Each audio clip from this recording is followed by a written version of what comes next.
मोहन को अपनी माँ से बड़ी खौफ होती थी। उसकी माँ का चेहरा आधा जला हुआ था। इसी कारण उसे अपनी माँ को अपने दोस्तों से मिलवाने और उसके साथ बाहर जाने में बहुत शर्मिंदगी महसूस होती थी।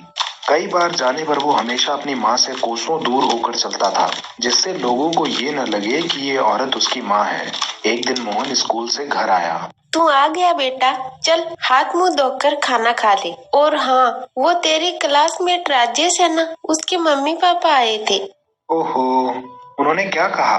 कल शाम को राजेश के जन्मदिन की पार्टी है, उसी में बुलाने को आए थे। ये निमंत्रण कार्ड भी देकर गए हैं। और तुमने ये कार्ड ले भी लिया?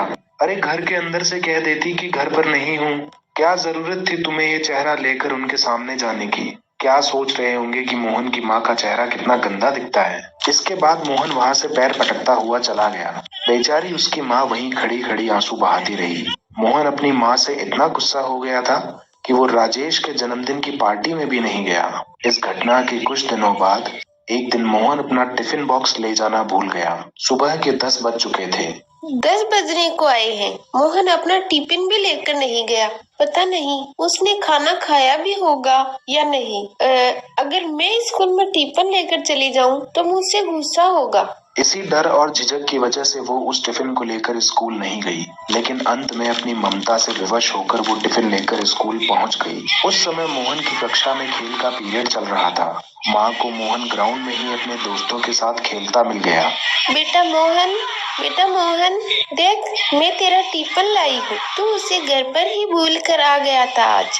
मोहन दौड़कर जल्दी से अपनी माँ के पास जाता है और टिफिन लेते हुए कहता है, अरे माँ, तू यहाँ क्यों चली आई? मेरे सारे दोस्तों ने तुम्हें देख लिया। अब तुम जल्दी से यहाँ से चली जाओ। आज मोहन के सारे दोस्तों ने उसकी माँ का चेहरा देख लिया था। अब मोहन का मन खेलने में नहीं लग रहा था। थोड़ी देर में स्कूल की छुट्टी होने के बाद मोहन जल्दी जल्दी घर आया। उसका गुस्सा 7वें आसमान पर था। क्या जरूरत थी माँ तुम्हें स्कूल में आने की? एक दिन टिफिन नहीं खाता तो मर तो नहीं जाता ना। आज सारे स्कूल ने तुम्हारा चेहरा देख लिया। अब सब तरह तरह की बातें कर रहे हैं। मैं आज से स्कूल ही नहीं जाऊंगा। नहीं बेटा, ऐसा मत करना। मुझसे बहुत बड़ी गलती हो गई। तुझे बड़ा आदमी बनाने के लिए ही तेरी माँ इस अनजान शहर में दिन रात दहाड़ी मजदूरी करके पैसे जोड़ रही हूँ। आज से तेरी माँ तेरे दोस्तों या तेरे जानने वाले के सामने नहीं आएगी। मैं वादा करती हूँ। किसी तरह माँ ने मोहन को समझा बुझाकर शांत किया। अपने वादे के अनुसार मोहन की माँ किसी के सामने नहीं जाती थी। इसी तरह दिन, महीने और साल बीत गए। अब मोहन एक बड़ा आदमी तो बन गया, लेकिन उसकी समस्या वहीं की वहीं थी। आए दिन उसके घर पर कभी उसके ऑफिस के दोस्त और कभी उसके बॉस पार्टी के लिए आया करते थे। उनकी नजर माँ पर ना पड़े, इसीलिए अपनी माँ को वो कमरे में बंद कर देता था। बेचारी माँ बंद कमरे में आंसू बहाती रहती थी। एक दिन मोहन ने गुस्से में आकर फैसला कर लिया, देखो माँ, आए दिन मेरे दोस्त यहाँ आते रहते हैं। उनकी वजह से तुम्हें भी बंद कमरे में रहना पड़ता है। हर रोज रोज की झंझट से बचने का ये ही उपाय है माँ कि तुम गांव वापस चली जाओ। वहाँ हमारा घर तो है ही, तुम वहाँ चली जाओ। मैं हर महीने में खर्च भेज दिया करूँगा। माँ का दिल मोहन की बातें सुनकर अंदर ही अंदर रो रहा था, मगर अपने होठों पर बनावटी हंसी लाकर वो बोली, ठीक है बेटा, तुम्हारी खुशी में ही मेरी खुशी। तुम्हें बड़ा आदमी बनते देखना था तो देख लिया। तुम बस हंसी खुशी रहना। अगले दिन उसने अपनी माँ को गांव के लिए रवाना कर दिया। इस घटना के कुछ महीनों के बाद गांव से एक चिट्ठी आई।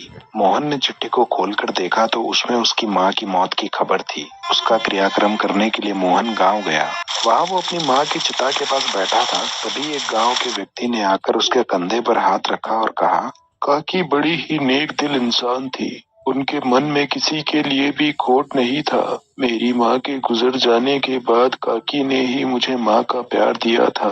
जब अनाथ बच्चों के लिए इतना कुछ किया उन्होंने, तो सोचो उन्होंने अपने बच्चों के लिए क्या कुछ नहीं किया होगा। आप कहना क्या चाहते हैं? ये कि काकी ने बचपन में तुम्हें बचाने के लिए खुद ही चेहरे को जला दिया और चुपचाप लोगों की नफरत सहती रही। ये सुनकर मोहन को बहुत गहरा झटका लगा। उस व्यक्ति ने अपना बोलना जारी रखा, तुम 2 साल के थे जब खेलते खेलते तुमने चूल्हे की लकड़ी निकाल ली। इससे पहले कि गरम चूल्हे में रखी कढ़ाई तुम्हारे ऊपर आ जाती, उससे पहले तुम्हारी माँ खुद आगे आ गई। उससे तुम्हारे कुछ नहीं हुआ, लेकिन गरम तेल से बेचारी काकी का आधा चेहरा और आंख जल गया।